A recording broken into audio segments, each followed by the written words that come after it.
Governor Jeff Landry from Louisiana. These are Americans, nonpartisan. A lot of these people I know because I've advocated with you. A lot of them are Democrats. They put their political differences aside. So, Mr. Chairman, I'd like to enter this in the record. Without objection. I also do want to, Mr. Kennedy, as long as I have you here, I've written over 70 oversight letters to the federal health agencies under the Biden administration. I've virtually gotten squat them, okay? What I get is we get, for example, 50 pages of Anthony Fauci's emails redacted.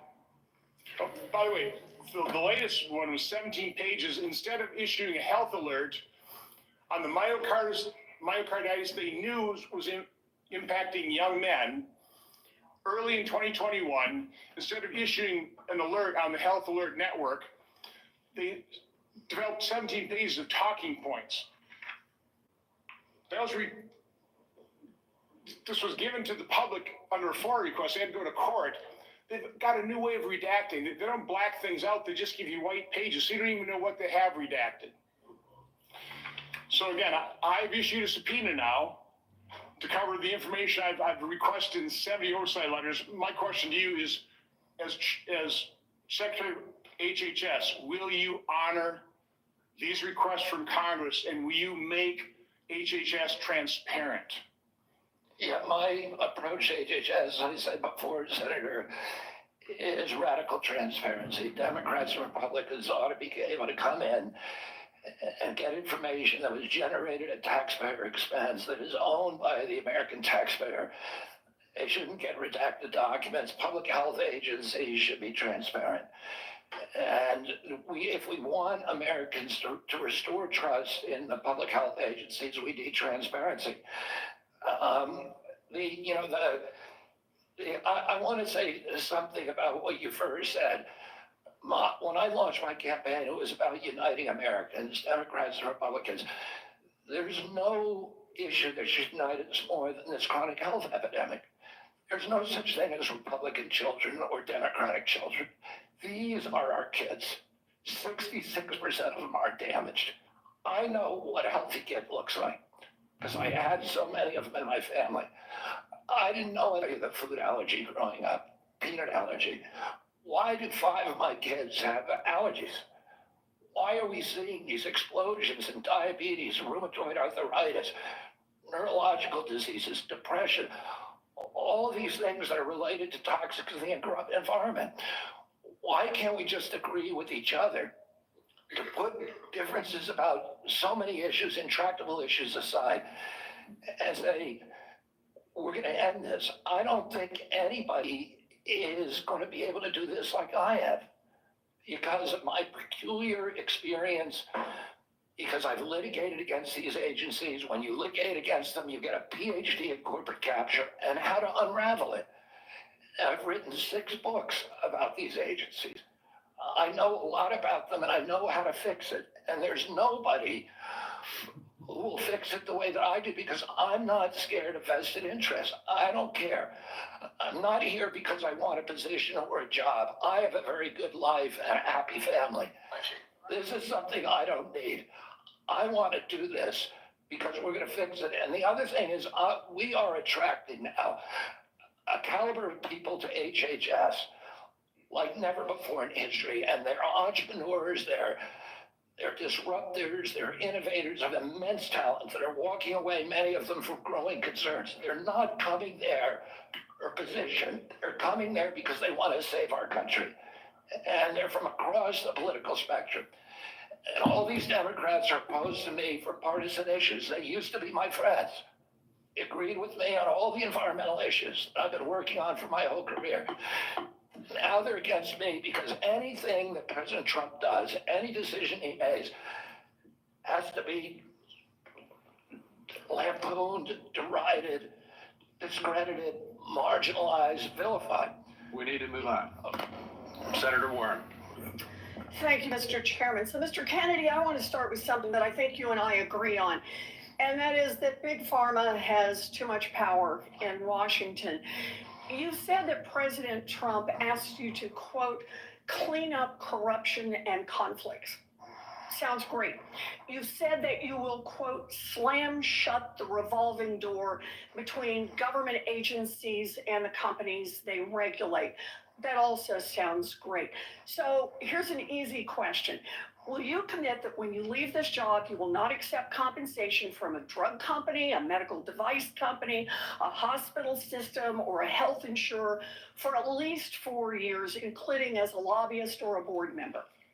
Can you just repeat the last part of the question? Can I commit? You're not going to take money from drug companies in any way, shape, or form.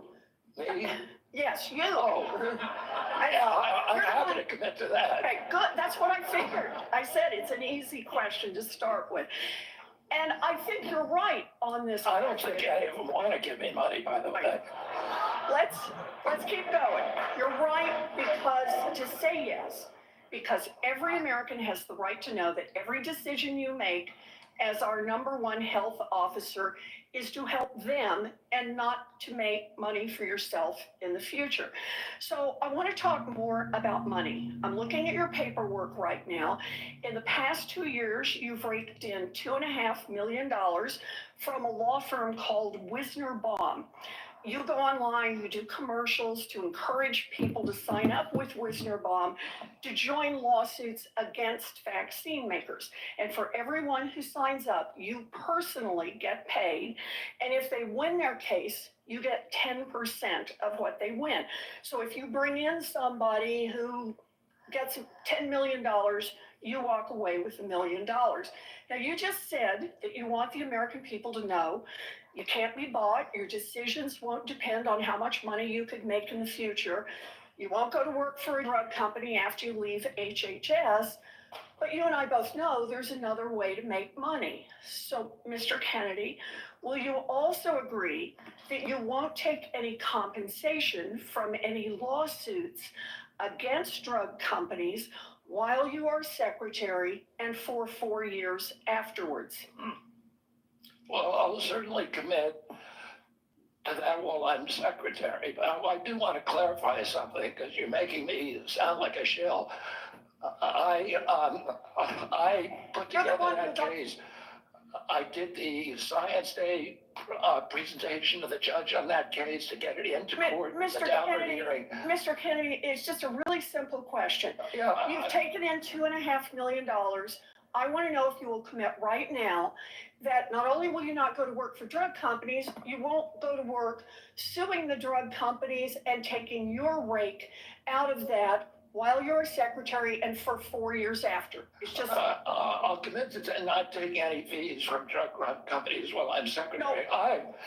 I'm asking about fees from suing drug companies. Will you agree not to do that? You're asking me to not sue drug companies. No, and I'm not going to agree to that. Drug companies as much as you want. I'm not going to agree to not sue drug companies or anybody. So let's do a quick count here of how, as secretary of HHS, if you get confirmed, you could influence every one of those lawsuits. Well, let me start the list. You could publish your anti-vaccine conspiracies, but this time on U.S. government letterhead, something a jury might be impressed by. You could appoint people to the CDC vaccine panel who share your anti-vax views and let them do your dirty work. You could tell the CDC vaccine panel to remove a particular vaccine from the vaccine schedule. You could remove vaccines from special compensation programs, which would open up vaxxers to mass torts. You could make more injuries eligible for compensation, even if there is no causal evidence. You could change vaccine court processes to make it easier to bring junk lawsuits. You could turn over FDA data to your friends at the law firm, and they could use it however it benefited them. You could change vaccine labeling. You could change vaccine information rules. You could change which claims are compensated in the vaccine injury compensation program. There's a lot of ways that you can influence those future lawsuits and pending lawsuits while you are secretary of HHS. And I'm asking you to commit right now that you will not take a financial stake in every one of those lawsuits so that what you do as secretary will also benefit you financially down the line? I'll comply with all the ethical guidelines. That's not the question. You have said. You're asking me, Senator, you're asking me not to sue vaccine. No, I am not. My Yeah, you are. That's exactly what you. Dave wanted to heat up his sex life, so he came to us. Rose Sparks Dual Action Formula acts. No one should be fooled here. I As Secretary of HHS, Robert Kennedy will have the power to undercut vaccines and vaccine manufacturing across our country. And for all of his talk about follow the science and his promise that he won't interfere with those of us who want to vaccinate his kids, the bottom line is the same. Kennedy can kill off access to vaccines and make millions of dollars while he does it. Kids might die, but Robert Kennedy can keep cashing in. Senator, I support vaccines. I support the childhood schedule. I will do that. The only thing I want is good science, and that's it. How about this? Say you won't make money off what you do as Secretary of HHS. Before we go to Senator Tillis, I think it would be important for me to make it very clear that Mr. Kennedy has gone through the same Office of Government Ethics process as every single other nominee in the Finance Committee this year and in previous administrations. In addition to listing his assets, including the items that you've identified, he has signed an ethics letter that has been reviewed by the Office of Government Ethics concerning any possible conflict in light of its functions and the nominee's proposed duties. And we have a letter from the Office of Government Ethics that he hasn't complied completely with all applicable laws and regulations governing conflicts of interest. Mr. Chairman, point of information here. Have we had a single nominee come through who's made $2.5 million off suing one of the entities that it would be regulating and plans to keep getting a take of every lawsuit in the future? Have we had that before? I haven't reviewed the past documentation of every other nominee's financial interests, and so no, but I know that every single time we get a nominee, their financial interests are attacked. That's why we have the Office of Government Ethics. That's why they've reviewed everything that's in his record, and that's why he has even, I think, and I don't know that I want to ask him to get into it, but he has listed his assets and has gone through a discussion of the responsibilities under our ethics laws and is complied with all of those requirements. Senator Tillis. Thank you, Mr. Chairman. Mr. Kennedy, how's your morning going? So far, so good. Good. You came prepared. I'm glad that you did. You, I believe, addressed to my satisfaction a question about Title X and the president's priority with respect to Planned Parenthood. Can you just affirm that you are 100% behind the president's policy on Title X and the implementation? I'm 100%. Thank you. You know, it's amazing to me that people, well, first off, you need to understand I was in a judiciary hearing this morning. It's very clear to me that some of these nominations are going to be shirts and skins. So no matter what you answer in the affirmative, they're going to ask you one more question so that you won't be able to answer in the affirmative. That's just the way the game gets played when we have nominees like yourself. So I think you're handling yourself well. I got a real quick question for you. Are you a conspiracy theorist? That is a pejorative, Senator, that's applied to me, mainly to keep me from asking difficult questions of powerful interests. I was told that I was a conspiracy theorist. That label was applied to me because I said that the vaccines, the COVID vaccine, didn't prevent transmission and it would prevent infection, when the government was telling people, Americans, that it would. I was saying that because I was looking at the monkey studies in May of 2020. I was called a conspiracy. Now everybody admits it. I was called a conspiracy theorist because I said red dye caused cancer. And now FDA has acknowledged that and banned it. I was called a conspiracy theorist because I said fluoride lowered IQ. Last week, JAMA published a meta-review of 87 studies saying that there's a direct inverse correlation between IQ loss. All right, so I'm going to assume. I could go on for about a so week. is there any one of them that you can say, you got me? That really was a conspiracy theory, or are you in a Not position yet. to submit for the record? I think it'd just be helpful for every one of these narratives for you to submit that maybe for the record. You said something about SNAP lunch. I was in the State House in North Carolina before I came here, and anytime I'd go visit an elementary school, the first thing I would do is go to the trash cans in the cafeteria. And what we have now are kids that are not eating food because the dictates of the federal government have made it something that they don't want. But they say, well, it's a healthy alternative. It has processed materials in it, and it's not particularly attractive to them. So they throw it away. Trash cans full of food that these kids didn't eat. So then what do? They go eat snacks, or they go eat or they drink a sugared drink. The SNAP program, everything you said about the SNAP program, I agree with. I think that we should be very, very strict about that. And it's going to make some people uncomfortable in the food manufacturing segment, produce healthy foods that we can put in the SNAP program. That's the way to address it. But we also need to look at the school health program. I was PTA president 21, 22 years ago at my daughter's high school. And I feel like we've got these kids that need help. We've got to guide them through a process. Many of them are probably on Medicaid, and Medicaid's failing them. Everybody here says Medicaid is sacrosanct. Nobody's admitted that Medicaid is not producing positive health outcomes. Is that your problem with Medicaid right now, the program, or the outcomes? Is the outcomes. We're spending $900 billion. Our people are getting sicker every single year. Yeah, so anybody President Trump wants people to have Americans to have high quality insurance. Anybody who's building a case for the status quo of Medicaid is by extension saying that they're happy with the outcomes. I think it's unacceptable. I do have a question for you on Project Warp Speed. We supported the CARES Act. We had 97 people in the U.S. Senate vote for it. Everybody here. There's only one member of Congress that voted against it, I believe.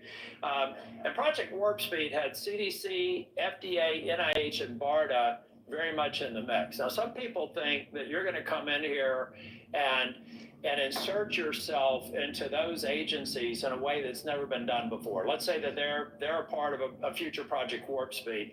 Is it your intent to go in and do something that's never been done before, based on my staff's research, and insert yourself in a discussion that the scientists are doing in those different agencies? No, Senator. What I want to do is, I'm not a scientist. I want to empower scientists. I want to make sure that science is unobstructed by vested or economic interests. That's good. I got that culture. And I'll just say about Operation Warp Speed, it was an extraordinary accomplishment, demonstration of leadership by President Trump. When he promoted Operation Warp Speed, he was looking at all of the different remedies, including vaccines, Therapeutics, everything. therapeutic, ivermectin, hydroxychloroquine, famotidine, even chlorine dioxide, and he was not looking at shutting down our country for the year, forcing people to wear masks for a year, forcing all social distancing that did not have any scientific basis, which Dr. Fauci has now acknowledged. He said we took it out of thin air. But all of those changed during the Biden administration. And it became very narrowly focused, and we ended up with the worst, the highest death count of any country in the world. Mr. Chair, if I can just ask one final question, and I think it's a one-word answer. I've heard a lot of people complaining about healthcare delivery, Medicaid. On the other side of the dais here, who's been responsible for healthcare policies over the last 4 years? The Biden. I mean, the president, the Biden. Okay. Yeah. So I'd like to have heard more of those in oversight hearings over the last 4 years. I haven't, but I'm glad that there's an acknowledgement that you're inheriting a problem that needs to be fixed. Thank you. Thank you, Senator. Senator Sanders. Thank you, Mr. Chairman. Mr. Kennedy, thanks for being with us. I very much like the slogan that you coined, Make America Healthy Again. And I strongly agree with that effort.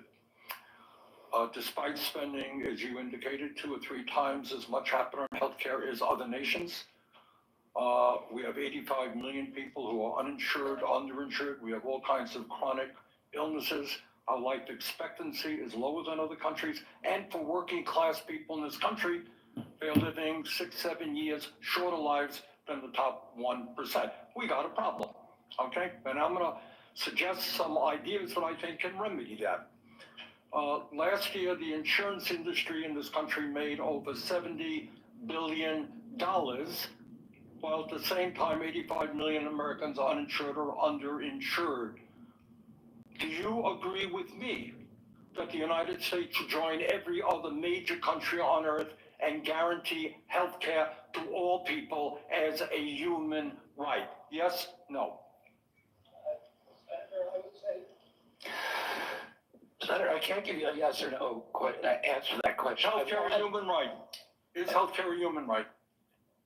In the way that free speech is a human right, Yeah. I would say it's different because with free speech doesn't cost anybody anything, but in healthcare, if you smoke cigarettes for 20 years and you get cancer, you are now taking from the pool.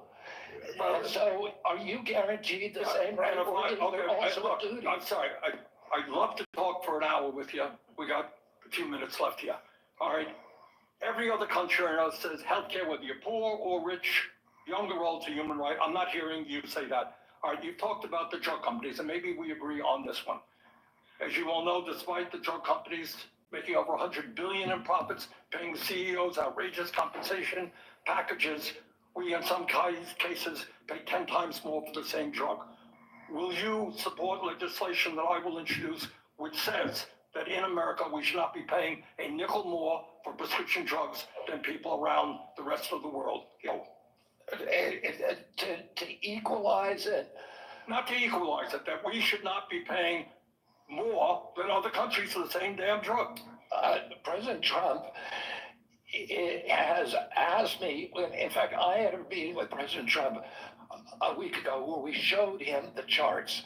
He knows the charts. We're paying 10 times more from Europe. That's right. And are you going to... A fun and easy way to make cash. Sign up directly on the app. Choose your own hours. Get paid. We should end that disparity. Good. Okay. That's great. All right. I happen to believe that climate change is real, it's an existential threat, and it is a healthcare issue. Donald Trump thinks that it is a hoax originating in China. Question is, in your judgment, is climate change a hoax or is it real, causing devastating problems?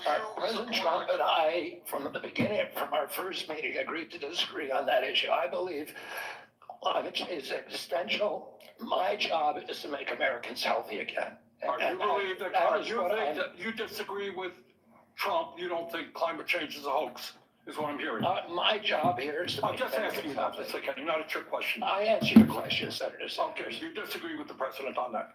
I answer your question. Okay. I'm going to pick up on a point that Senator Hassan made. Look, there is no question that abortion is a divisive issue in this country.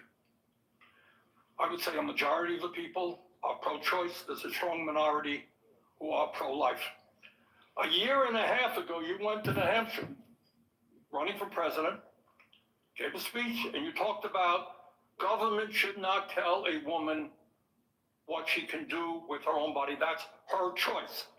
Now, I think everybody on that side is pro-life. I think everybody here is pro-choice. I have never seen any major politician flip on that issue quite as quickly as you did when Trump asked you to become HHS secretary.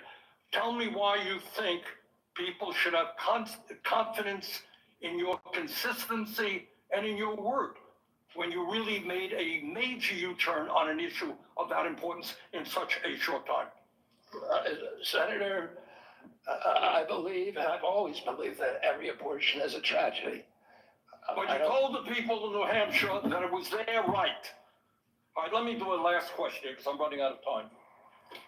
I think the gist of what you were trying to say today is you're really pro-vaccine, you want to ask questions.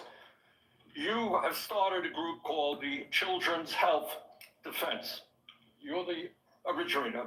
Right now, as I understand it, on their website, they are selling what's called onesies. These are little things, clothing for babies. One of them is titled Unfaxed, Unafraid. Next one, and they're sold for $26 a piece, by the way. Next one is No Vax, No Problem.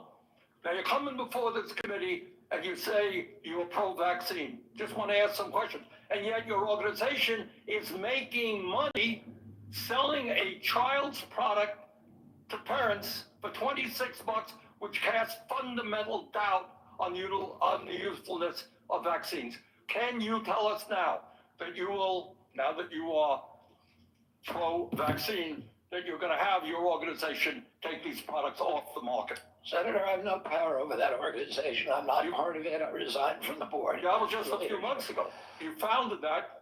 You certainly have power. You can make that. Are you supportive of this?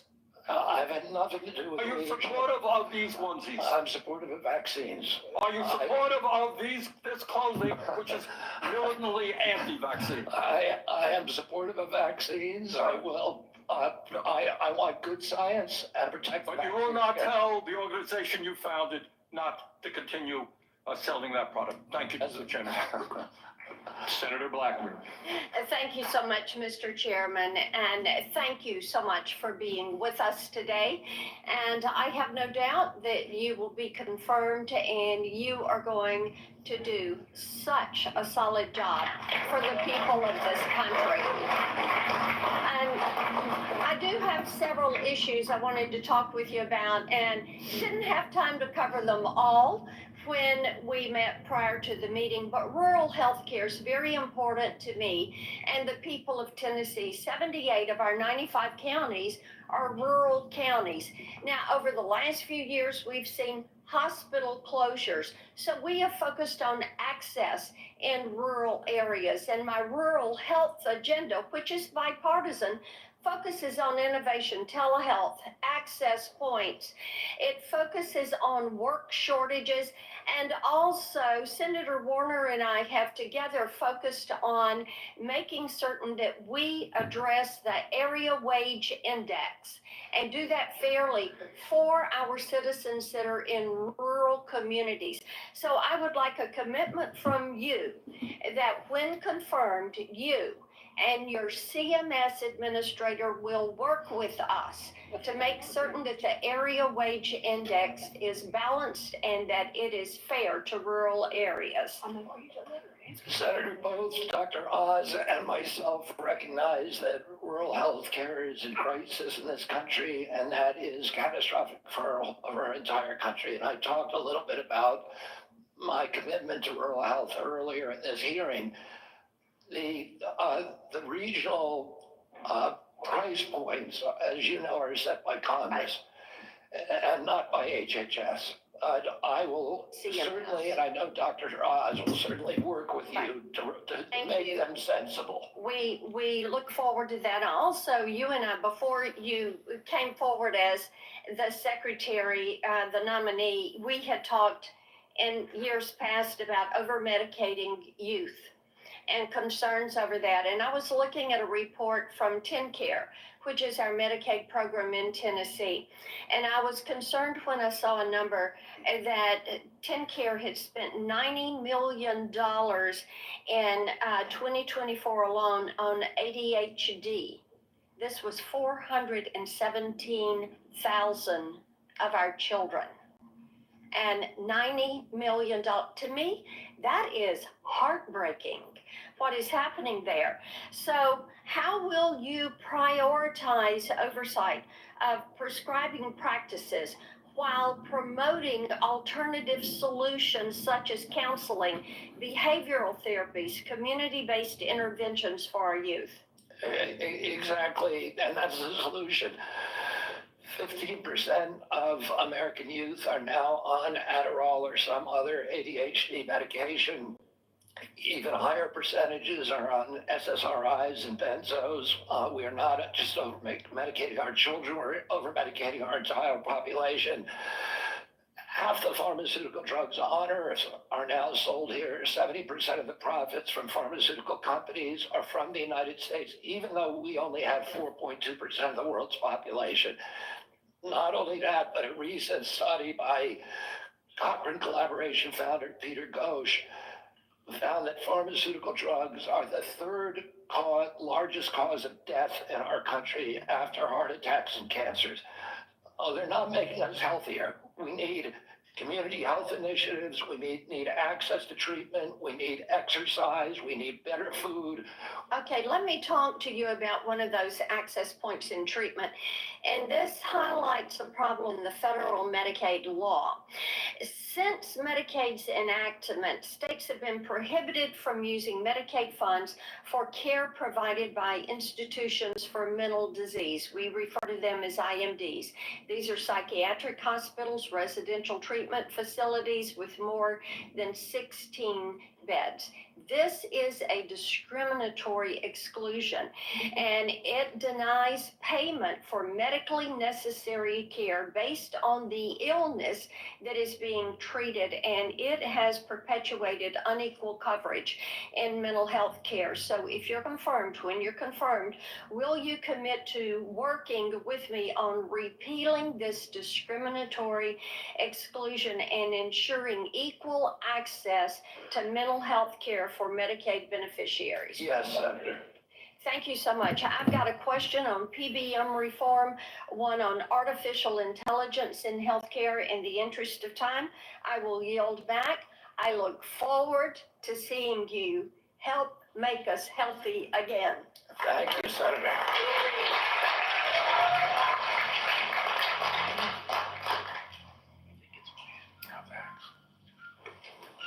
Senator Lujan. What? No. You're next. I'm next. Excuse me, just, I made a mistake. It's Senator Cantwell. Thank you so much. Thank you, Mr. Chairman, and congratulations on your nomination, Mr. Kennedy. And I've been absent only because I've been in another hearing with the nominee to be the Commerce Secretary. So I will review everything that you've said today and look at that diligently. But one of the things that I wanted to discuss with you is I represent a very big innovation state. And innovation in healthcare specifically. Innovation like NIH funding to the Fred Hutch Cancer Center that helped develop the HPV vaccine, which has the potential to eliminate over 95% of cervical cancer. NIH also funds a lot of jobs and grants, nearly 11,000 people in the state of Washington and over $1.2 billion worth of grants. So while I agree with you on healthy foods, I definitely am troubled by the medical research side of innovation and some of the things that you have said. In fact, this issue about laying off 600 employees at NIH, or giving the fact that, to quote, give infectious disease a break for 8 years. So we've had a chance to talk about this a little bit, but the most striking example of this is when COVID hit.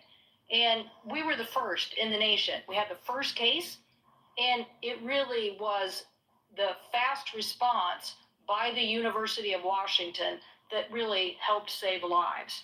So I just want to know that, are you aware of how harmful these issues could be for public health? That public health in and of itself could be affected by these kind of anti-science views? Senator, I have always been a science person, a pro-science person. I believe in evidence-based medicine and gold standard science. When I said, and I've explained this before you came in, that 600 people out of a population, out of a workforce of 91,000 is pretty typical. Last year alone, President Biden replaced 3,000 people at HHS and 700 at NIH. I wanted to say this. I said give infectious disease a break because that's been the principal preoccupation. Infectious disease Chronic disease is 92%, accounts for 92% of deaths in this country, and almost nothing is studied at NIH about the etiology of our chronic disease epidemic. But right The now, money is going to infectious disease. And I get your point. It's an interesting point. The problem is we had to respond, and it's actually the Gates Foundation and a flu cohort that figured out what was wrong, and that we had an outbreak of COVID that was going beyond the very first case. And so we had to build a very fast response. So I take this too. The University of Washington has conducted groundbreaking stem cell research on fetal tissue. To me, I know there's probably a lot of people that may not agree with this, but we're making regenerative heart tissue now at the University of Washington. So yes or no, do you commit to protecting stem cell research for scientific agencies if confirmed?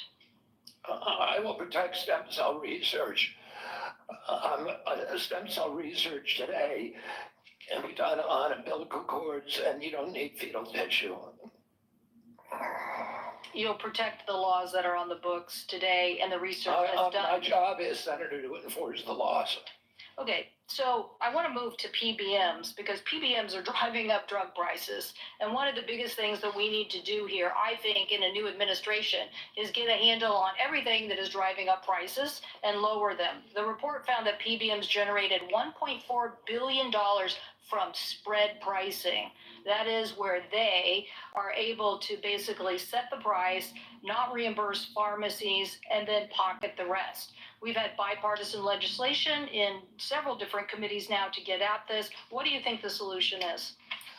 I think one of the really notable achievements of this panel was the PBM legislation that they put together in a bipartisan way. I haven't met a single senator, well, actually one only, but of the 60-odd senators that I talked to, all of them talked about PBMs and how important it was. And President Trump, during his first administration, pushed through a law pushed a law to give transparency to PBMs. It got overruled during the Biden administration. Luckily, this panel is resuscitating that. President Trump is absolutely committed to fixing the PBMs. My time is running out, so I just want to clarify.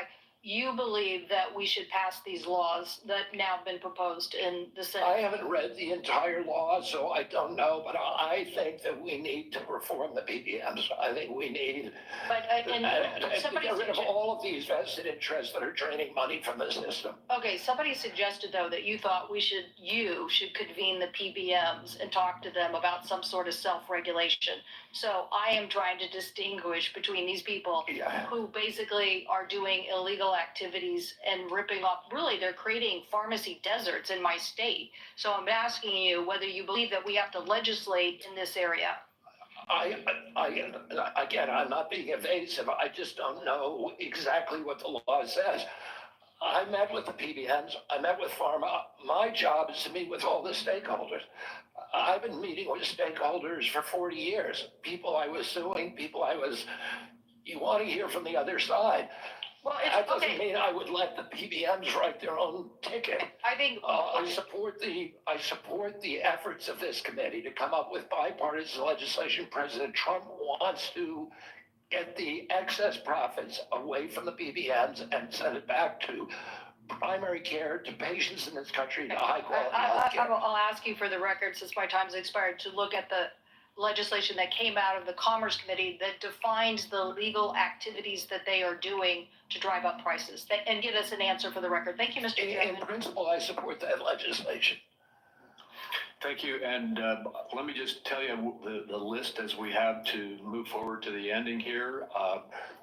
Senator Lujan will be next, followed by Senator Marshall, Senator Warnock, Senator Smith, Senator Young, and Senator Welch. And let me say again, Mr. Chairman, this is a matter of such importance. A number of my colleagues would like a second round, and I think it would be important to offer, say, a modest amount of additional time to get into this on both sides. I know I have some questions, but I want my colleagues to have the opportunity to raise their concerns as well. Well, I've said, as I have indicated to you, Senator Wyden, I'm not going to do a second round. I have been very generous with the senators. I think almost every single senator has had 7 minutes at least. And I will give you a second, as is our practice I think between the two of us. I'll then divide my time up with my colleagues. Okay, you are welcome to do that. Thank you. Senator Lujan. Thank you, Mr. Chairman.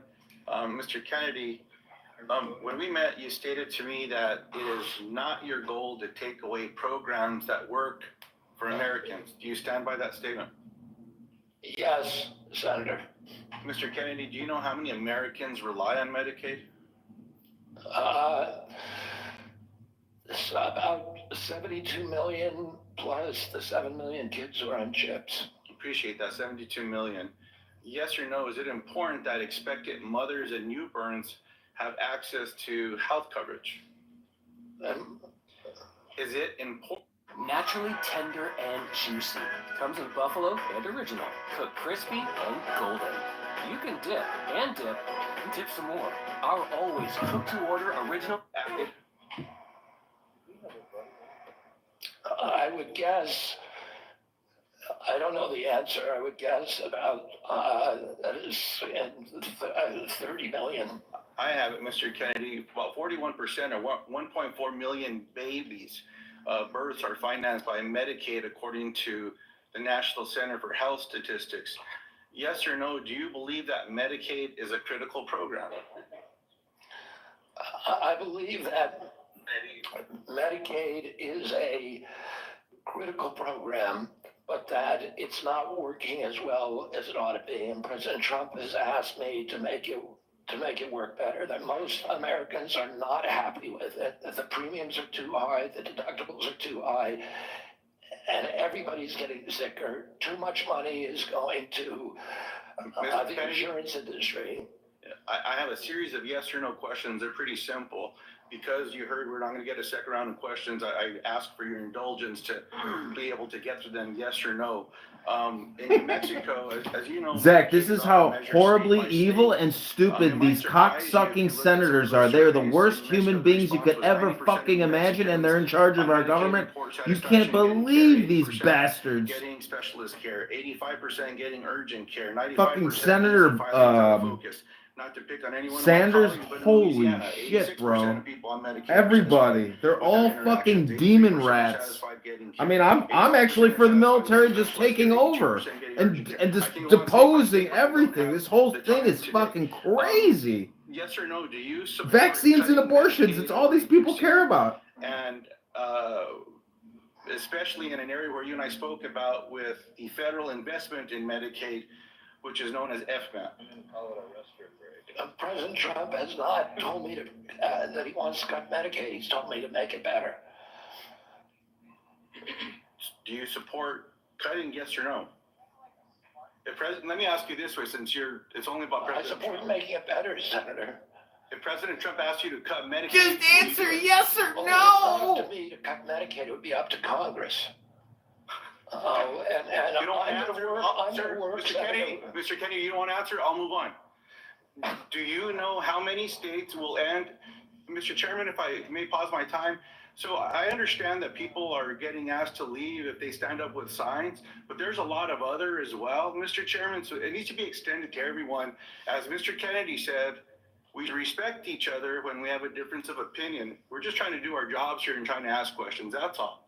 And that's all I'm doing with Mr. Kennedy, folks. So Senator Lujan, you are right. I ask the audience to please be respectful. Thank you, Mr. Chairman. I appreciate that very much. Mr. Kennedy, do you know how many states will end their Medicaid expansion if the federal share of Medicaid drops? Well, there's 40 states that have signed on to the expansion. So, it's a smaller number. So it's 9 states would quickly have to end their expansion because of the laws that they have. That's about 4 million folks across the country. And in New Mexico, Iowa, and Idaho, they have triggers that it would immediately have to go into effect if, in fact, that gets cut. The reason I'm asking those questions is there's been a lot of chatter and conversations around Medicaid. Now, I agree we can always do better, and we must be doing better in America. But Medicaid has been shown to improve health outcomes, including mortality, quality of life, and access to preventative care as well. And there's some areas, Mr. Kennedy, that you and I touched on specific to Native American communities. I knew this fucking guy was a Native American. Why do they always talk like this? You shared your passion about caring for folks. I believed that passion. My question in this area is, as you know, when folks are doing research and they're going to check to see if medicine works on someone, if they're not included in that trial, it often doesn't help them. That's what all the evidence shows. So what are you going to do when programs are eliminated to require the inclusion of Native Americans in clinical trials when it comes to life-saving medicine? I'm going to do everything I can to make sure there's Native Americans in clinical trials. As I said to you when I visited your office, I spent 20% of my career working on Native issues. My family's been deeply involved with them. My father and uncle were big critics of the Indian Health Service, the failure to deliver good health results or health care on the reservations. I'm going to bring a Native in for the first time in history into my central office, that all the major decisions in my office will be that we've already interviewed a candidate, a very, very good candidate, will have direct impact on all the major offices. One of my priorities is I appreciate that. I have a follow-up in that space specifically. Will you commit to finalizing the congressionally mandated FDA guidance to increase clinical trial diversity? Well, just repeat that again. I'm sorry. Will you commit to finalizing the congressionally mandated FDA guidance to increasing clinical trial diversity? Yes. I appreciate that. Will you commit to reinstating all of the pages that were eliminated and people that were fired from this administration that have this responsibility? I cannot commit to that because I don't know who they are. Well, there's I'll commit to working with you to make sure those positions are adequately staffed. I will follow up in writing in those specific areas because I think there's some commonality here, but answers matter. And so I'd like to get those as timely as possible. The last thing, Mr. Chairman, that I'll say is one of the conversations I had last before. If these pieces of shit can be senators and congressmen, Zach, it's all the way up from here, baby. You can only go big, Zach. Autism and federal programs, and making a difference in these families. Fucking Sitting Bull. I don't know. They don't even show them. Now, Mr. Chairman, is unanimous consent to enter into the record an article from Autism Speaks titled, quote, "Do Vaccines Cause Autism?" End quote.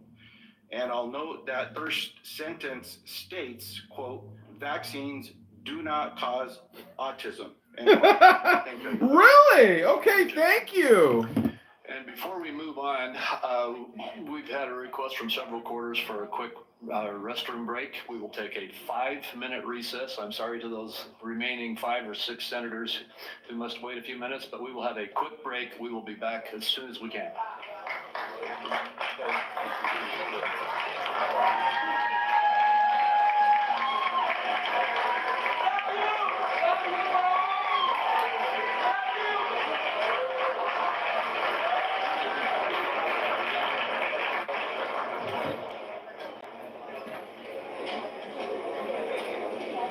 Okay, everybody's gonna go take a shit and piss and regroup and figure out what new strategic questions they can try to pop on him. And then I'll continue creating shorts of these insane Democrats because honestly, creating shorts of these Democrats, it really is so damaging to the Democrat institution, the party, to these people. They are so insane. It is such a shame that these pieces of shit are in charge and they're making big salaries, big pensions. They have multi-million dollars in the banks donated by Big Pharma, and they're just fucking rat demon scum.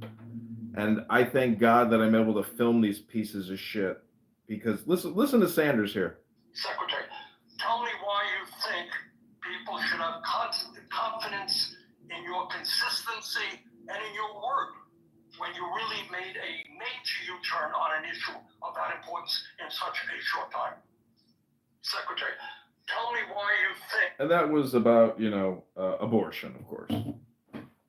I actually trust you when you don't even like abortion. This is a human. This is is medicine a human right? Free speech is a human rights center. But is healthcare a human right? Yes or no, Senator? Yes or no? Please, yes or no? Just yes or no? We should do that on Clubhouse. Just yes or no. Yes or no. All right, so I'm clipping the shit out of this because this is like fucking gold. When you have these senators melting down, here's Bernie Sanders again.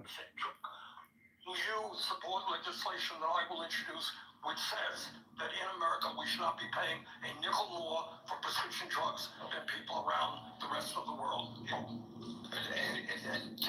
equalize it. Not to equalize it, that we should not be paying more than other countries for the same damn drug. President Trump has asked me, in fact, I had a meeting with President Trump a week ago where we showed him the charts. He knows the charts. We're paying 10 times more from Europe. That's right. And are you good? Fun disparity. Good. Okay. That's great. All right. I happen to believe that climate change is real. It's an existential threat, and it is a healthcare issue. Donald Trump thinks that it is a hoax originating in China. Question is, in your judgment, is the same drug? Will you support legislation? Sorry, there was one clip I wanted to play of Bernie Sanders screaming about anti-vax onesies. He was like, "Are you selling these anti-vaccine onesies?" So crazy. So everybody's taking a shit, taking a piss, and they were only going to do one round of questioning, but the blabbering Democrat drooler said that he wants to split his remaining 6 minutes back up to all the other senators. So we're going to get a second round here. It's going to be a lot shorter, but it's probably going to be even more hyperbolic because technically he's going to get confirmed, but all these people who are screaming and having meltdowns are really just creating sound clips, for their social media and for other distributions. So this is That's the only reason to speak anymore, is to create a little clip that somebody can clip. That's it. That's it. That's what Alex AOC does. I hope you're recording what I just said, because I just made a little clip. If you clip that up. Clippity clip. You want me to create a clip about you talking about clips? Yeah, just clip it. Clip it. You gotta clip it. When are you going to read some poetry and text me a link to your YouTube channel? I know, but I mean, yeah. I'm going to go to the gym. That's where I'm going. I went to the gym last night. They closed at 10. I got there at 9:21, and the Venezuelan guy who barely speaks English says, "You cannot come in." I was like, "Why not? The gym closes at 10." He goes, "It's too late. You can't come in." So I went on Google. I just said, "Thank you very little. Have a good night." And then I went on Google reviews and I left a 1-star review saying this is the second time I have been denied entry to the gym and I'm paying a membership. I get there at 9:21. They say you can't come in if you get there at 9:21. But at 9:20 you can still come in. I'm like, "Are you people fucking, did you just learn English?" Yeah, what about 10? What if you wanted to come in? You know what I'm doing? You ever do the row? Yeah. So I was reading somewhere that you can do a 1,000-meter row for time. And it's generally only about 4 minutes. Mm-hmm. And it's not long, but it's like a good way to bust out 4 minutes. And then you're sweating and you're ready to go lift after 4 minutes. Mm-hmm. What if you wanted to do that after work? You come in at 9:55. You want to do 4-minute row, and then get out. Well, it was a 24-hour gym, and then they changed it. Okay, Kennedy's back. But the thing is, they're shutting the gym down, but they are giving me a universal gym pass because they're shutting it down, so I can't complain too much. Just leave them a shitty Google review. Tell them to go fuck themselves. This committee will continue and come out of recess and go back into session. Before we go to you, Senator Marshall, I'd like to just tell everybody the remaining list. Senator Marshall, Senator Warnock, Senator Smith, Senator Young, and Senator Welch. And then I did indicate earlier that I would give another 5 minutes to Senator Wyden. I understand he has distributed that 5 minutes to a few of the other senators. So we will have a few more quick questions, and then we will proceed. And I would like to thank the audience again. I know we had a couple of outbursts earlier, but I want to thank the audience for being respectful and encourage the audience to continue to be respectful as we conclude the hearing.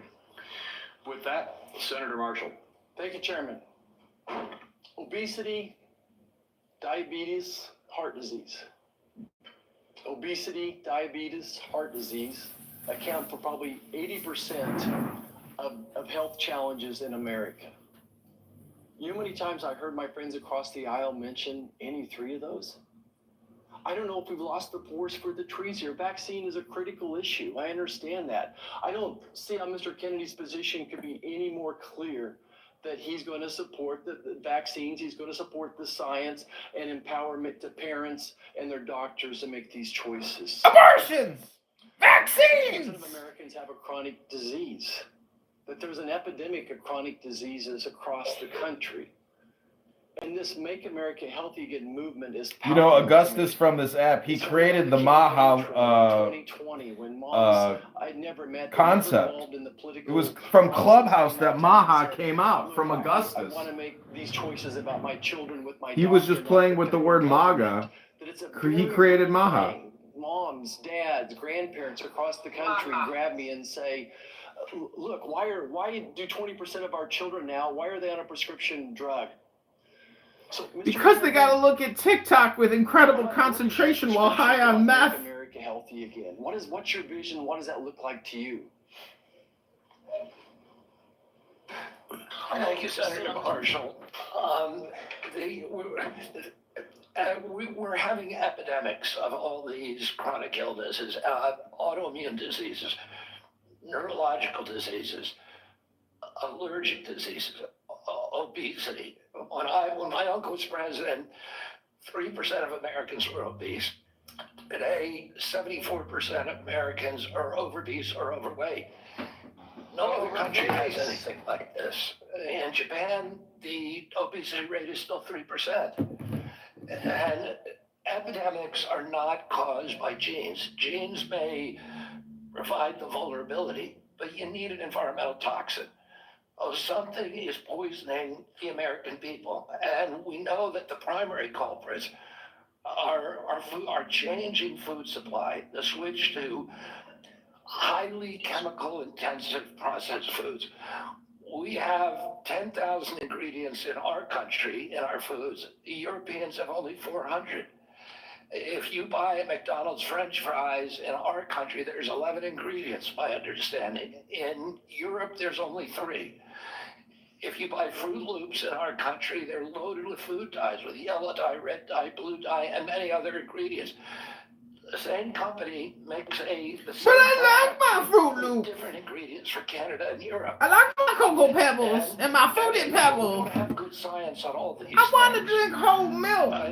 And that is deliberate. That's a deliberate choice not to study the things that are truly making us sick, that are not only contributing to chronic disease.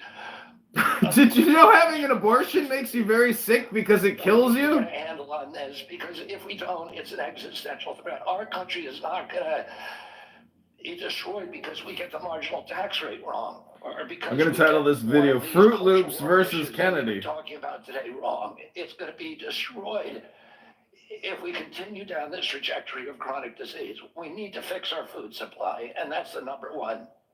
Thank you, Mr. Kennedy. Certainly, I share your concern with ultra-processed foods. On the other end of this food chain are my farmers and ranchers back home. Would you just take a second and share your compassion, how you feel about farmers and ranchers, that they respond to the market? They don't dictate the market, they grow what the market is wanting them to grow. And Senator Hawley told me the other day that his brother-in-laws are all farmers, and he said 4 out of every 5 of his brother-in-laws has Parkinson's disease. And that kind of cluster we're seeing across farm country of cancers, autoimmune diseases, obesity, etc. Oh, it's and we can now not export American. Can the man just say, I voted Trump, go to the gym, fatties? That's not good for farmers. We're also destroying our soil because some of the chemicals that farmers use destroy the microbiome, and that causes the erosion of the soil. You can't get water infiltration. Water pools up and it washes the soil off.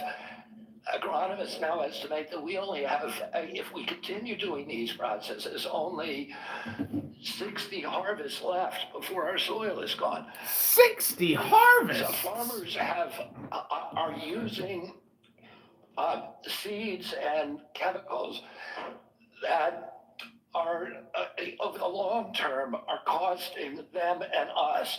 And what we need to do is we need to support the farmers. We need the farmers as partners if we're going to make them work. And I don't want a single farmer to go out of business under our watch. I don't regulate farms. If I'm privileged to be confirmed, I'm not regulating farms. That's under USDA. But I want to partner with all of my decisions with USDA and with the farm community to make sure that we don't lose more farmers in this country, but that we also transition. We offer and incentivize transitions to regenerative agriculture, to no-till agriculture, and to less chemically intensive. And by the way, I've also met with the chemical industry and the fertilizer and herbicide companies, and they want to do the same thing. Oh, and I think we're on the trajectory to do that, and we need to incentivize initiatives to accelerate that trajectory. Mr. Chairman, if I could, the great news is that my farmers in Kansas are selling products to Europe. That today's regenerative practices, soil health, all those things are priorities for Kansas farmers. Many of us are doing many of those things already. We just need it to be more widespread. If I could just wrap up my remarks, though, is that, again, going back to the big picture here, 60% of Americans have a chronic disease. Mr. Kennedy, I believe for such a time as this, that you're not just one of 300 million people. I think that you are the person to lead HHS to make America healthy again, that God has a divine purpose for you, and I look forward to your confirmation and working with you to make America healthy again. Thank you, Senator. Thank you. Senator Warnock. Thank you so much, Chairman Crapo and Ranking Member Wyden. It's great to be here. Mr. Kennedy, welcome. Welcome to you and to your family. Thank you for meeting with me a few days ago. I'd like to follow up, if I might, with some of the issues that we discussed in my office. I want to talk to you first about the CDC, or the Centers for Disease Control and Prevention. I'm proud of the work that the CDC does, proud that it's located in Georgia with more than 10,000 employees in my state. If confirmed, you would be the captain. Oh, I work for the CDC. What you do with the CDC? I don't know. I do CDC shit. Representing HHS is about 29% of the federal budget. CDC is a part of that. Do you agree that the CDC's work is critical to Georgia, critical for our country, and the health of the entire world? Yes. Health of the world? Senator Isaacson, my Republican predecessor, would have agreed with that. Bless his memory. He was a fierce advocate for the CDC, as am I. The CDC is an agency filled with hard-working, dedicated public health servants. They wake up every single day. They go to work? Working to keep us safe. I think we don't think often enough about their work. Because Let's think about it all the time. folks who are protecting you from that which doesn't appear because of the work that they're doing. So grateful for the work that the CDC employees do. Some of them are members of my church. I saw that deep commitment My church, firsthand when my I office. visited the CDC just last summer. Mr. Kennedy, you have compared the CDC's work to Nazi death camps. You've compared it to sexual abusers in the Catholic Church. You've also said that many of them belong, this is a direct quote, many of them belong in jail. For me, those are disturbing characterizations of the CDC workers that I know who are trying to keep the American public safe every single day. And as you are presented as the nominee for this position, I need to know, do you stand by those statements that you made in the past, or do you retract those previous statements? Senator, I don't believe that I ever compared the CDC to Nazi death camps. I support the CDC. My job is not to dismantle or harm the CDC. My job is to empower the scientists if I'm privileged to be confirmed. So you retract those statements? I'm not retracting it. I never said it. Well, Want to pay less to get your taxes done for you? We'll beat your tax pros price from last year. It says that the institution, CDC, and the vaccine program, is your description of their work, is more important than the children that it's supposed to protect. And you know, it's the same reason we had a pedophile scandal in the Catholic Church. It's because people were able to convince themselves that the institution of the church was more important than these little boys and girls who were being raped. That's pretty provocative language. You said in another statement to me, this is like Nazi death camp. I mean, let me finish. I'm just reading your words. I mean, what happened to these kids? 1 in 31 boys in this country, their minds are being robbed from them. Yeah, I was not comparing the CDC to Nazi death camps. I was comparing the injury rate to our children to other atrocities. And I wouldn't compare of course, the CDC and Nazi death camps to the extent that any statement that I made has been interpreted that way. Yeah, I don't agree with that. In 2003, the United States Congress Government Oversight Committee ended an over a year investigation of the CDC and used almost that same language. They said that the CDC, just one division, one branch of the Immunization Safety Office, had put institutional self-interest and pharmaceutical profits ahead of the welfare and health of American children. So that was a conclusion by Congress. And I repeat that. I'm asking you because you're the nominee for HHS. It sounds like you stand by those statements. Senator, my objective is to support the CDC. There's nothing I'm going to do that is going to harm CDC. I want to make sure that our science is gold standard science, so that it's free from that same government oversight investigation committee found that the panels, the ACIP panel within the CDC, I think 97% of the people on it had conflicts. I don't believe that that's right. I think we need to end those conflicts and make sure that scientists are doing unobstructed science. So I want to enter this statement, by the way, into the record without objection. Without objection. Last week, the White House gagged HHS and the CDC, preventing them from communicating all important public health information to anyone, including all of our allies, including our allies in the United States and global disease prevention. Can you just answer yes or no, because I'm running out of time? Do you agree with that action? I was not consulted on it, but that's pretty much standard operating procedure for incoming administration. So you agree with the action that gagged HHS and CDC from communicating important public health information? That directive made sure that no public health and only non-essential travel and mass communications were temporarily suspended pending the confirmation of a new HHS secretary. This is standard operating procedure for every administration. I get it. I don't think what we've seen over the last several days is standard operation for new administration. I think we're seeing some unprecedented actions, but you agree with it. Last night, members of the CDC, along with other federal employees, were actually invited to resign, these buyouts. And I got text messages and folks I know work from the CDC, for the CDC, that do this important work, who got that note. And it's really important because my experience is that when you send out that kind of note, the folks who resign are the folks who you least likely want to see resign. They got other options. They're gifted folks. They got a lot of expertise. They have options. A lot of them are. They got options because of their patriotism, because of their commitment. Patriot vaccinologists. Buyouts that were presented to CDC employees just last night. I agree.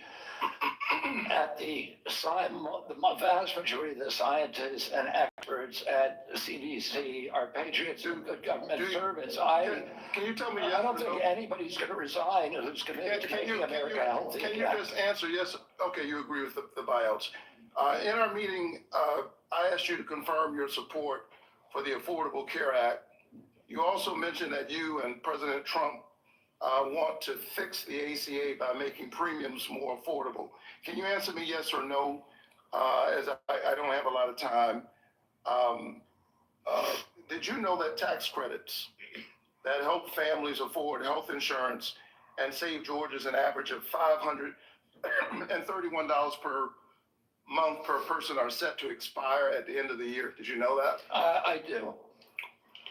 We need to move on. Do you support Congress extending these tax credits so that Americans can continue to afford health care? Congress has to make its own decisions about that. My instructions from President Chairman, Trump. you're saying I'm running out of time, but I'm having a lot of trouble getting the witness to answer yes or no to a yes or no question. Well, and I've got one more question. You're almost at 9 minutes. Sir. Well, I need an answer yes or no. Yes or no? I'm not going to answer yes or no to a question that's not susceptible to an honest yes or no answer. We need to move on. I think that the fact that you find it difficult to answer basic questions is deeply troubling for me as you present yourself as a nominee to run HHS. Thank you so very much. I've been in courts all over the country. Mr. Chairman, you told me I'm out of time, and the witness continues to filibuster even after I said I'm done.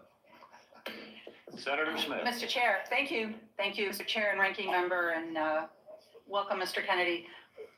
So, Mr. Kennedy, I don't have a question for you on abortion. I think that my colleagues on both sides of the aisle have covered this, but I want to say I can respect people who have different views than mine on this issue, but it's hard for me to respect people who won't give a straight answer to what they think on this issue in particular. Mr. Chair, I just want to note that I understand that anti-choice advocates have said that in these hearings, they were looking to hear Mr. Kennedy provide some reassurance that he is on their side, and I'm not hearing that. And I think most Americans are looking for some hint that the decisions that people make about abortion should be personal and private, and they should be free to make those decisions without government interference, and I'm not hearing that either. To make it worse, the answers that you have given tell me that the Trump administration is more than willing to restrict or even ban medication abortion without a single act of Congress, and even in states where abortion is legal. And what is clear to me is that you and President Trump are dangerous to women's access to mifepristone. So having said that, I want to move to a different topic. Mr. Kennedy, I appreciate Senator Cornyn's questions about mental and behavioral health, something that I care a lot about. I know that you and your family have had personal experience with mental health challenges, as have I. And I agree that the mental health crisis in this country is a crisis.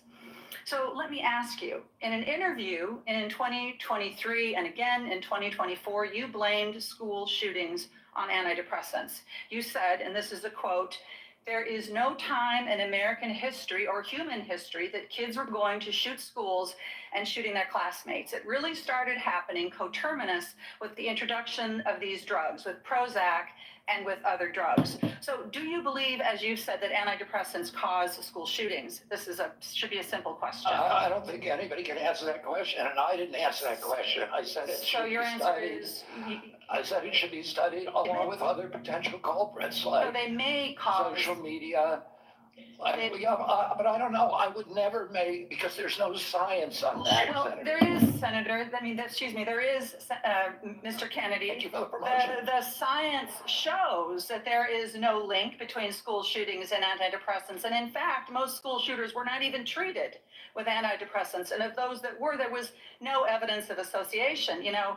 I don't think you My can question say that, Senator, because of HIPAA rules, nobody knows. Well, that is, Mr. Kennedy, do you think that people who take antidepressants are dangerous? I think, listen, I'm not going into HHS if I'm privileged to be confirmed with any. So you can't say that people to impose any preconceived ideas that I may have. I just want to have good science. So you're not saying that they aren't dangerous, which means that they could be dangerous. Let me ask you this. That's not true. You've described Americans who take mental health medications as addicts who need to be sent to wellness farms to recover. Is that what you believe? No, of course I didn't say that anybody should be compelled to do anything. No, but you said they should be sent. I said they should be available to them. I didn't say they should be sent. You said that folks that take antidepressants are like addicts. That I can provide that. Oh, I think they should have the availability. Listen, I know people, including members of my family, who've had a much worse time getting off of SSRIs than people have getting off of heroin. The withdrawal period is, and it's written on the label. I have some experience with this myself, Mr. Kennedy. This is personal for me. When I was a young woman and I was struggling with depression, thankfully, I had the resources to help me get through it, including a new generation of SSRI uptake inhibitors, which helped to clear my mind, get me back on track to being a mom and a wife and a productive, happy person. And I'm really grateful for that therapy. So I have some experience with this, and I think that everyone should have access to that care. And your job as secretary is to expand access to care, not to spread lies and misinformation. And you know, the things that you say, Mr. Kennedy, they live on. They have impact. And, you know, we're having this conversation at the same moment that my Republican colleagues are looking to try to figure out how to save money any way they can. And so they want to cut Medicaid. Let's just think about this for a minute, because you're going to be, should you be confirmed, you would be responsible for CMS, which provides mental and behavioral health care to millions of Americans. Close to 40% of folks on Medicaid have a behavioral health condition. And you would be part of this administration that would be looking to cut Medicaid. So, Mr. Kennedy, these statements that you've made linking antidepressants to school shootings, they reinforce the stigma that people who experience mental health every day face every single day. And I'm very concerned that this is another example of your record of sharing false and misleading information that actually really hurts people. Thank you, Mr. IXL is helping 15 million students succeed in math and language arts. You're mischaracterizing my statements, and I'm happy that you had a good experience on SSRIs. Many Americans have very good experience on it. Others have that not. That would be an issue between them and their physicians, and not for the exactly. future head of HHS to be just putting out misinformation about the dangers of SSRIs and other antidepressant medication, spreading the stigma and the fear that we're actually trying to overcome. Do you think physicians, when they make that prescription, ought to have access to good science? Of course they do. And that's all I believe too. Then you and I are in agreement, Senator. And to your point that you made when you made these statements, it was not based on good science. I don't know what it was based on. I was saying the science needed to be done. I was saying these are potential culprits. We're coterminous, and I named other things. I said video games. I said social media. I said SSRIs. SSRIs have a black box warning of suicidal. Mr. Chair, I will submit to the chair the information that I have about what Mr. Kennedy has said linking antidepressants to school shootings. Thank you. Senator Young. Thank you, Mr. Chairman. Good to see you, Mr. Kennedy. To follow up on that spirited exchange, in talking with you and reading about your vision for the department, you said one of your goals is to return public health agencies to the gold standard of scientific review. You've alluded to the gold standard a number of times today. So I'm going to give you an opportunity, uninterrupted, but hopefully not too extensive, to tell me and others what you mean by this gold standard. The gold standard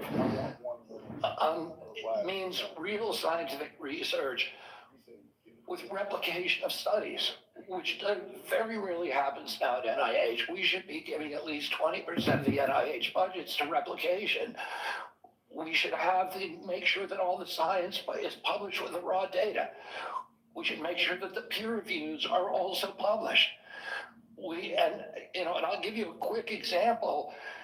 20 years ago, NIH scientists did a study on Alzheimer's, which they said it was caused by amyloid plaque.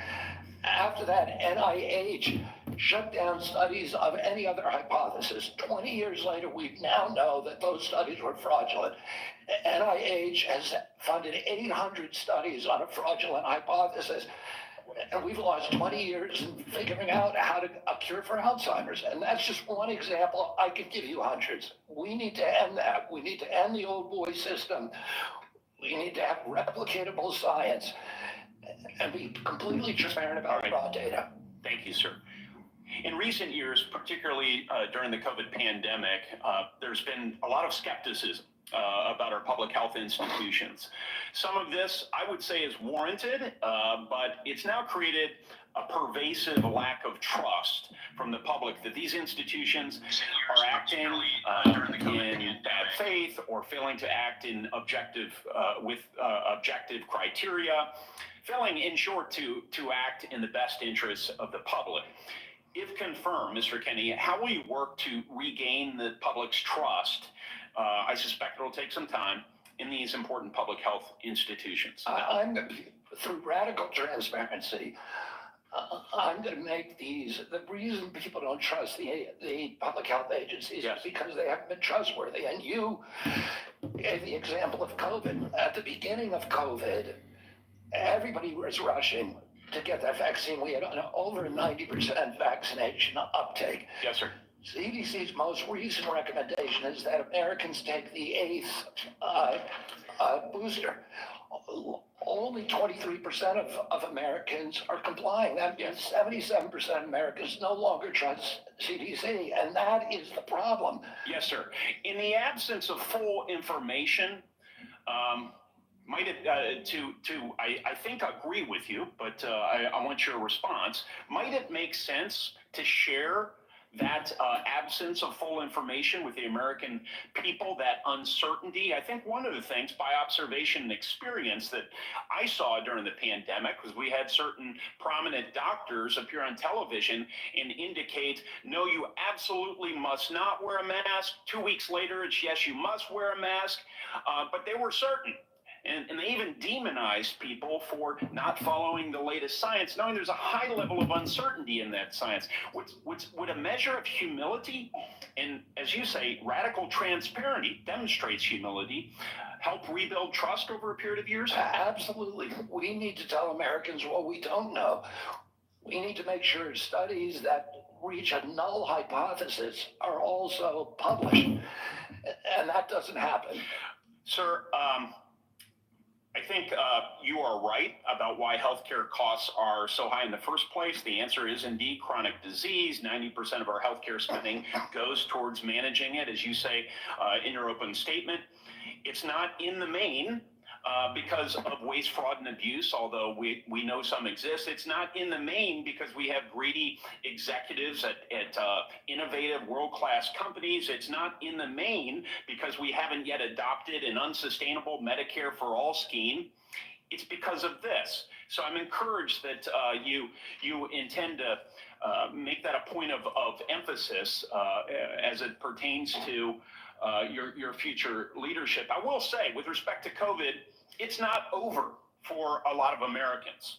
It's not over. I know the mission accomplished banner was convenient for the last administration, but as we continue to navigate the ongoing impacts of the COVID pandemic, we have many individuals here in the United States and around the world who are suffering from long-term health effects that significantly impact their quality of life, work, and daily activities, and they've been largely ignored. Funding for long COVID research was appropriated by Congress in December of 2020, followed by additional funding directed by the Biden administration in February 2024.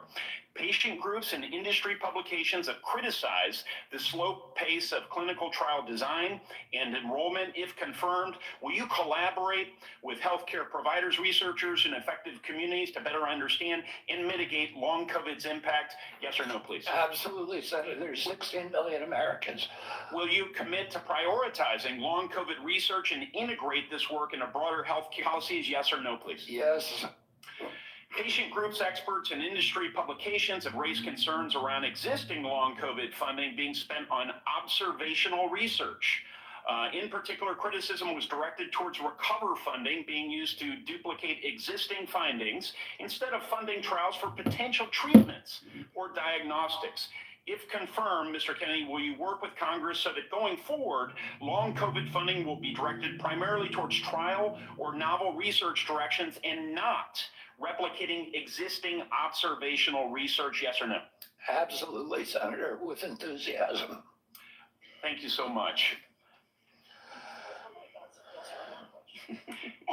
If confirmed, how will you create a balance between your personal priorities of chronic disease and healthy lifestyle and the ongoing critical work of the department in areas that are focused on incentivizing and advancing innovation in modern medicine and pharmaceutical discovery? I think innovation is going to be the key to public health. And we have a unique opportunity now in history because of AI, because of telemedicine, and because of the quality of people that are now coming to HHS to actually save public health. But it's all going to rely on innovation, and I don't want to do anything that inhibits or impairs the pace of innovation. That's encouraging. From approving AI algorithms to determining Medicare coverage, we certainly need more innovation, and we need good people in the department to assist with that effort. So I'll follow up with a question about how you're going to attract and retain good people. Thank you, Chairman. Sorry to shut you down a little faster than I did the others, Senator. And we are up against a vote deadline here, and we have one more senator who gets his full time. I hope you'll keep it as close to 5 minutes as you can, Senator Welch. And then I promised Senator Wyden, 5 more minutes? To be divided 1 minute with my colleagues getting one. And then if we can do that, we can get over to vote before they call the vote on the floor. Thank you very much. Thank you, Mr. Kennedy. And as you know, I'm have great reverence for your family from Massachusetts. When I got out of college, I was in the first class of Robert Kennedy Fellows, the memorial created by your family to honor the service of your father. I do community organizing in the west side of Chicago. And I certainly admire your energy in your effort here and desire to serve. You know, there's a couple of things that are really important here. This is not just about a debate on vaccines. It's a debate about qualifications, experience, and priorities as to the person that will head Health and Human Services. And it's not just about what your answers are today or what the questions are. It obviously has a lot to do with your whole record and your whole history. You know, your sister in her letter, or pardon me, your cousin in her letter said, you've always been charismatic, able to attract others through the strength of your personality, willingness to take risk and break rules. That's, I guess, an attribute, but it can be a danger. The question I fundamentally have is whether your willingness to disrupt and maybe break rules is going to be dangerous and destructive. The character questions we didn't go into here, but there's some sketchy things. You've acknowledged your history with heroin. You've gotten over that. But there's incidents that do, I think, concern the question of whether the stability is there to be in charge of this major organization. And that's compounded by my concern that you don't have any experience managing a large organization, that you don't have any experience in government. So those are things that have to be taken into account. But the issue for me is also priorities. A lot of your engagement in health has been on vaccines, big important issue. You actually disagreed, as I understand it, with President Trump about Operation Warp Speed. I think President Trump deserves a lot of credit for Operation Warp Speed. He knew we had to get a vaccine. And these other issues about a mask and whether you should wear it, whether when you got your groceries, the bag had to be left outside. Remember that in the very beginning? Those are incidental to the core question that the president believed we had to have a vaccine. And you contested that. That worries me. That really deeply worries me. The other questions, Senator Cassidy asked you some questions about our healthcare system. I happen to believe that our healthcare system is profoundly broken. And it's not just about the chronic illnesses. That's about our diet. That's about our exercise. But we are getting premium increases in Vermont of 20% a year, 25% a year. And it's busting the bank for taxpayers. It's busting the bank for our wonderful Vermont employers who care about having health insurance that they can provide to their employees. Senator Cassidy asked you a couple of questions about how you would reform Medicaid, and I didn't hear an answer. You mentioned that you thought Medicare Advantage was good. You have a good plan. No focus on what an incredible ripoff was reported in the Wall Street Journal by United Healthcare, which was marketing Medicare Advantage and then paying doctors and nurses where they had assignments essentially to diagnose illnesses that didn't exist. So they made billions and billions of dollars. What up, Eric? And I've seen nothing coming out of the Trump You gonna write me a administration. comedy script? And I've seen nothing coming Call out it the of their Democrats are a bunch of fucking lying, snake, dirty dog pieces of shit. Rampant abuse by the insurance companies and overcharging people and not doing the job. And by the way, the United Healthcare people, when they did that, they overdiagnosed. When the person really got sick, they dumped them. Go to the nursing home on your own. I'm gonna die, and you ghosted me. I need to pay the doctors. Please don't ghost me. Anger about this on both sides, because all of our people are dependent on that healthcare system. And you're going to be working for a president. Healthcare. Education. Abortions. Vaccines.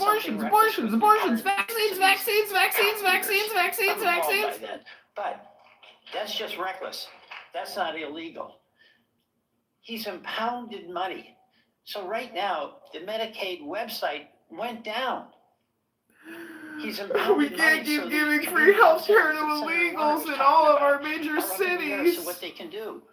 Do you believe that a president can impound money that has been appropriated by Congress? Senator, let me answer the question about Medicare first. I have never defended that program or the rapacious behavior by insurance companies or the PBMs. I understand that's a huge problem. And all right, and I don't have time. I've got to get over to vote. So we can. But you've asked me 5 questions. You got to give me a chance to answer one of them. Please be brief. Yeah, I brought in, if I get confirmed, I've already appointed a general counsel. The first time in history, he's a former prosecutor who prosecuted the biggest Medicare fraud in the case in the state of West Virginia.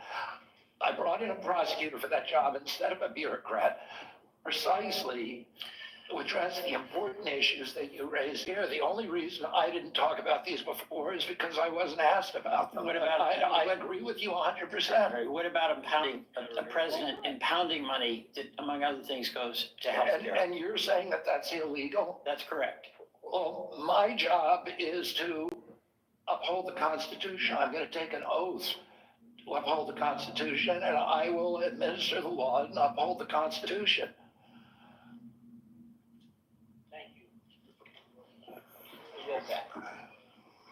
Mr. Chairman, I believe under what we've discussed, I control 5 minutes. I'm going to take one and give one to each of my 4 colleagues that remain. All right, and I would just say this vote, they're going to call it in about 8 minutes. Thank you. So we have very little time. Two hours ago, colleagues, I asked Mr. Kennedy to reconcile his many anti-vaccine statements with his handful of pro-vaccine statements. Instead, he gave us a word salad and ducked the issue.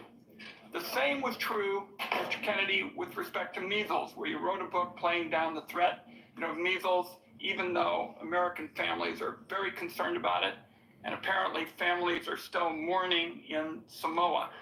And my last point would be the Samoan measles Mr. Kennedy victims said today really wasn't about him.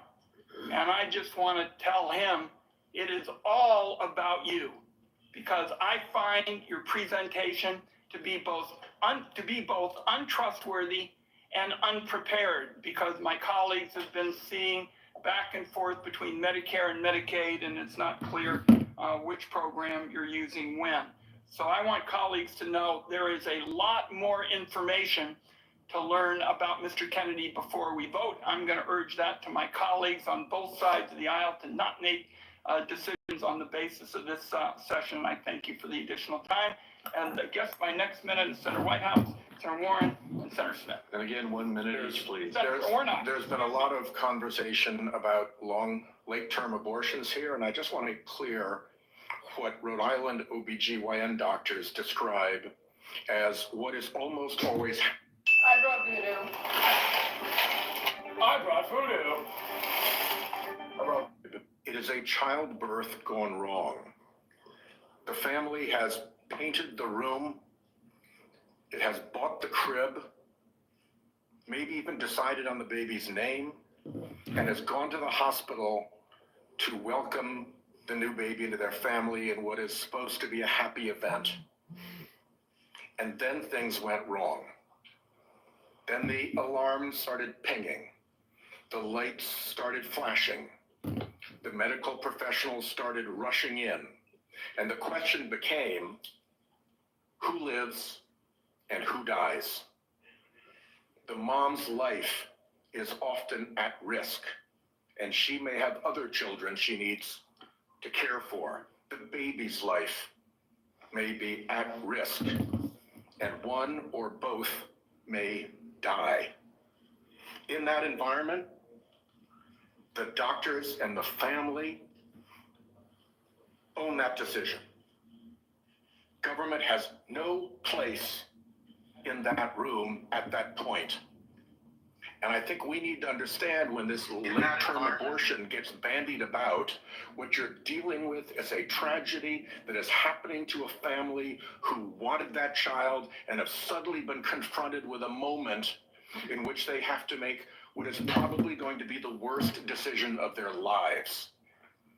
And to try to shove the state legislature into that room is really offensive, really morally wrong. And I just want to make very clear what Rhode Island OBGYNs tell me is the situation when these procedures have to be deployed.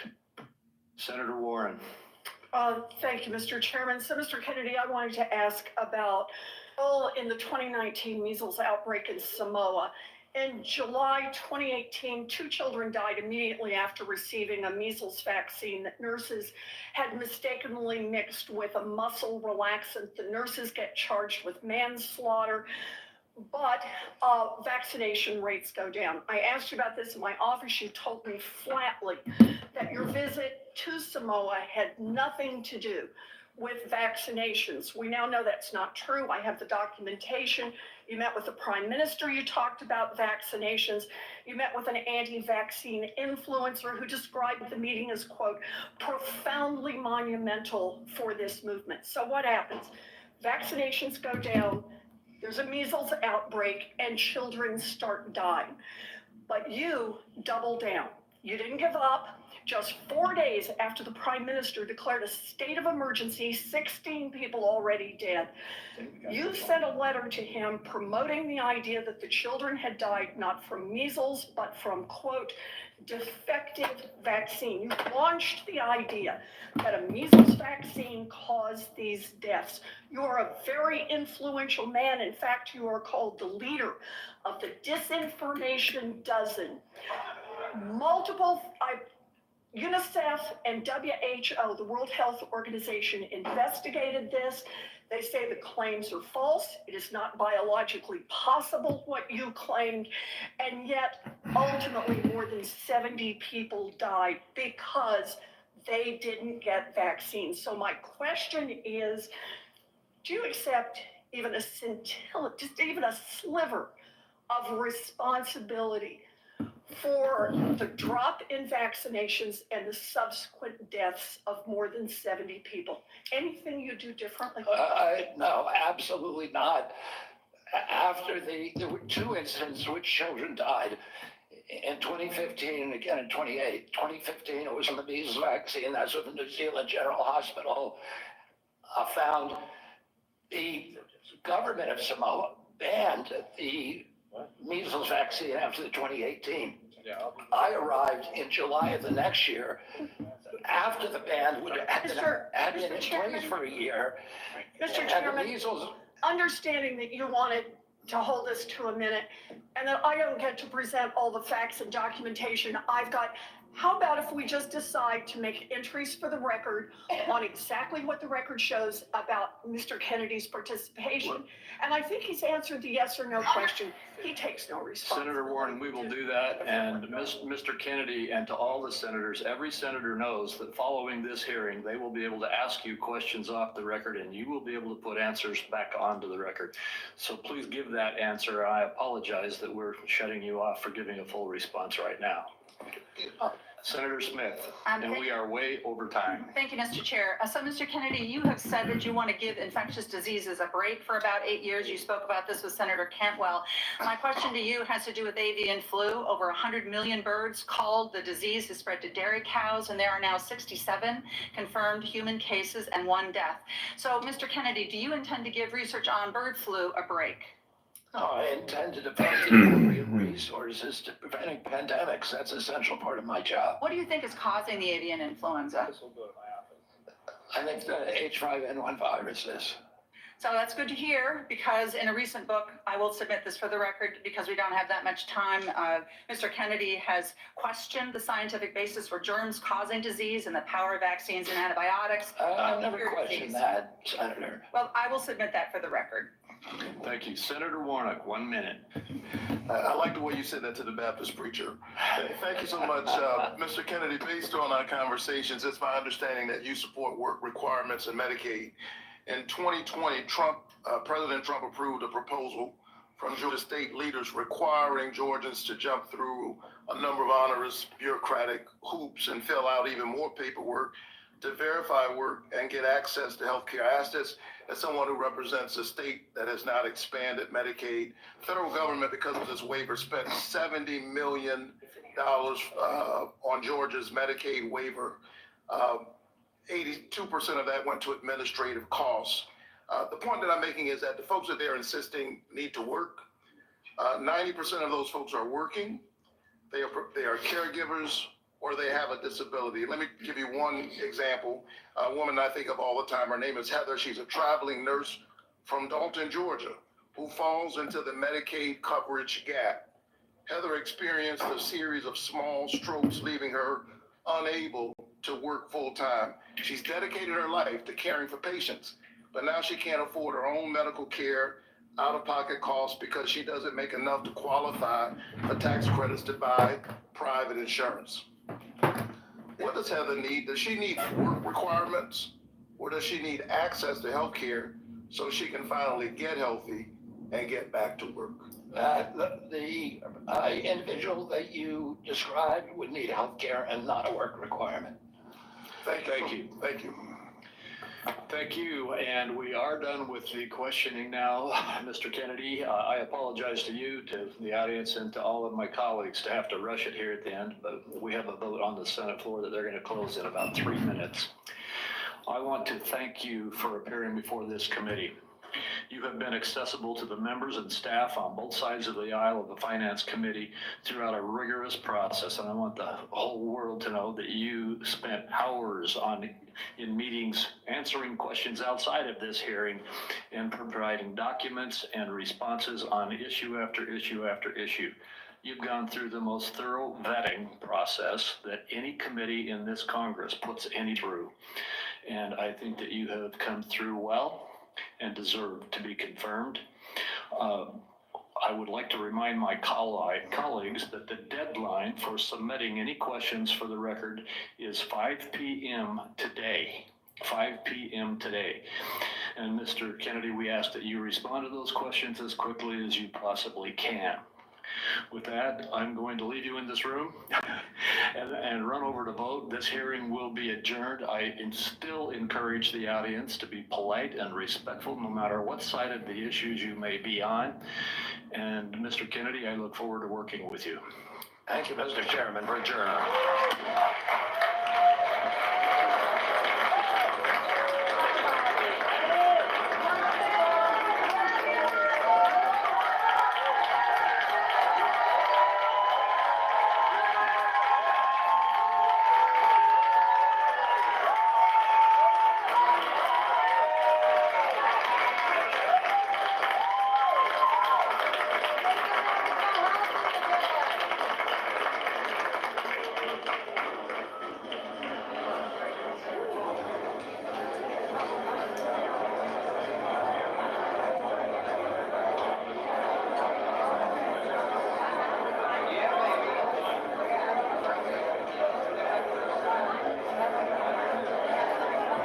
You got 10 minutes for Toyer over there? You don't have 10 minutes for Hashem? You don't got 10 minutes for Toyer, but you got 10 minutes to run your mouth about vaccines and abortions? I just went to the gym and then I don't even know if I can do the toy run. I'm driving and I gotta go help with the children's jiu-jitsu. Oh. Well, they say don't neglect the dawn meditation. So if you want to do Toyer every day at 7 a.m., read for like 10, we gotta do it in the morning. 10 minutes. Yeah. The morning is usually better for me. Although this morning I was working. Yeah, they say